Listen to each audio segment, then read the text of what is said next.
It's Fatman here, and today we're gonna be talking about the evolution of Valorant, and I'm gonna be showing you some pretty nice details on how actually Valorant evolved. Now, if you want more Valorant content, be sure to subscribe. Anyway, enjoy the full video. Valorant's development goes as far back as just over 6 years. That's the earliest time frame I hear among conversation with developers.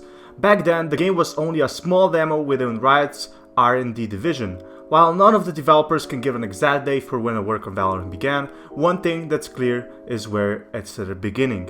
Multiple people describe Joe Ziegler as employee number 1 of Valorant. Joe Ziegler is believed to be one of the founding fathers, such as being Gaben, the founding father of Steam. The game director, is the founding father of Valorant. Now, Ziegler said Valorant started a few different angles from over time, and one angle was, which he was chatting with other designers, and we were just theorizing on what other kind of games Riot could actually make. And the tactical shooter is filled with games like Counter-Strike and Rainbow Six Siege, and it's attracting thousands of players a day. But according to Ziegler, Riot was confident that its ability to balance, update, and evolve games was something no other competitor in this genre can match. So Valorant is something unlike any others because it could improve the flaws the other game have. What they try to do is actually see, and you know how in League of Legends you have different agents, so what they did is actually put different agents into Valorant. That's right, each its own has its different ability. Now the difference they made it in Team Overwatch is they made this game more FPS. Now here's the true beauty of Valorant, as one of the most important parts of keeping any tactical shooter competitive is its map design, right? About a year after Romlancy and Ziegler started working on Valorant, Riot set out to find someone with experience designing maps in competitive shooters. That's where Salvatore Gazzoro enters the story. Salvatore Gazzoro is a former professional Counter-Strike player, and after his time competing, he started designing maps for the game. In fact, Garozo designed Cache, a map that still remains a fan favorite and frequent feature of the Counter-Strike global offensive scene. When Riot first reached out to Garozo, he was understandably confused. I remember being surprised, Garozo says, because I was interested in Riot because of League of Legends for sure, but I didn't find anything they were working on a shooter. It wasn't initially my radar for FPS game. After a few conversations, it became clear why Riot was looking in his direction, and he took an interview to join the Valorant team. I interviewed, and I actually going to get to play the game, and as I was convinced, I could see the potential and I wanted to be a part of it. Other developers tell similar stories of being persuaded by an early build of a game. This was a Riot secret game that nobody actually knew of. Many of them, like Garozo, joined a team of 5 or so years ago. Their stories are a reminder of just how long this project has been in development at Riot in one stage or another, and how long Valorant has been fun to play. Another team member, Paul Chamberlain, says, "I haven't worked for a lot of games, just League of Legends and Valorant. But everyone tells me that it's super weird when this game has existed for that long. I really see the Valorant team was still small, as it identified one of the core problems with other PC shooters: cheating. One of the cheating problems was huge in FPS games. The core group of people who formed the project all have competitive shooting backgrounds, and they're like, what kind of things do we need that we aren't getting now?" says Chamberlain, a senior software engineer and head of Valorant's anti-cheating software. It wasn't that any game in particular was awful, it just seemed that every single game, at some point or another, the experience really negatively impacted by cheating, which I can totally agree by them. Cheating has been ruining a lot of games, sometimes even killing them. So they had a huge problem and they had to find an issue, right? So what they did, the Valorant team brought in Chamberlain to have the combat possibility of cheaters. What was strange about the addition was exactly when they tapped Chamberlain. "I had just helped ship League of Legends anti-cheat system, and we thought we solved cheating forever," said Chamberlain.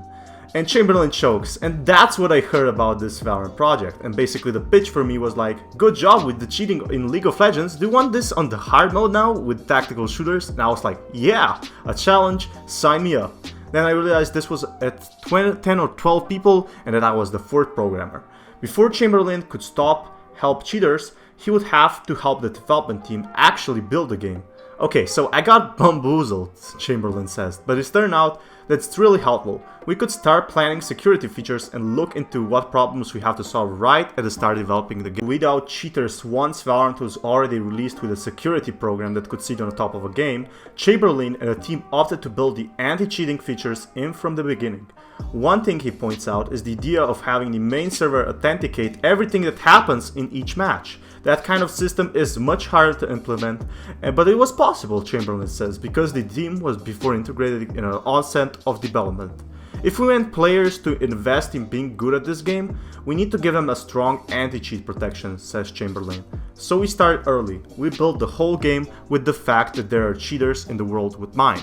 So what they actually did is they decided not to actually, update the anti-cheat, but to actually release it with the game at once and let it develop itself. They also then decided after that to implement new ways, such as server refresh rate, frame rate, and latency have been always on top of mind for Valorant's development team since early in the process.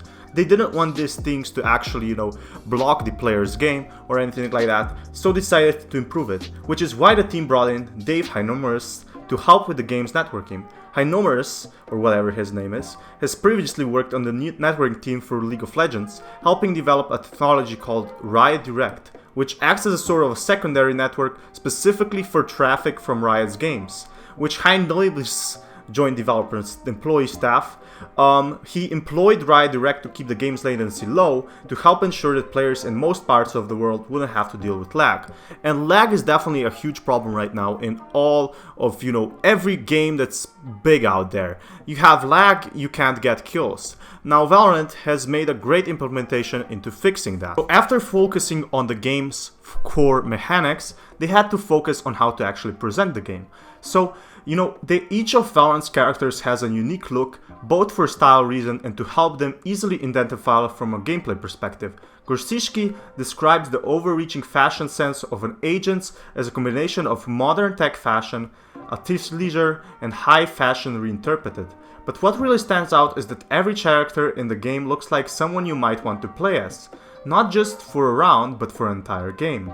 He explains that it was much by design. One thing we wanted to make was to make characters aspirational, make them appealing.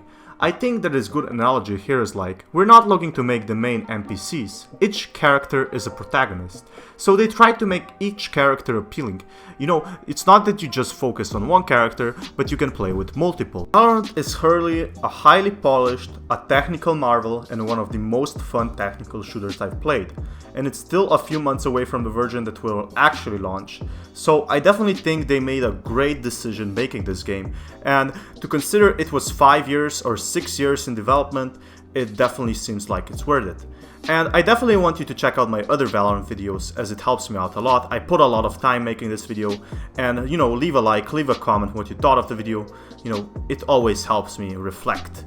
And yeah, this is Fanman, seeing you on the next video, and enjoy.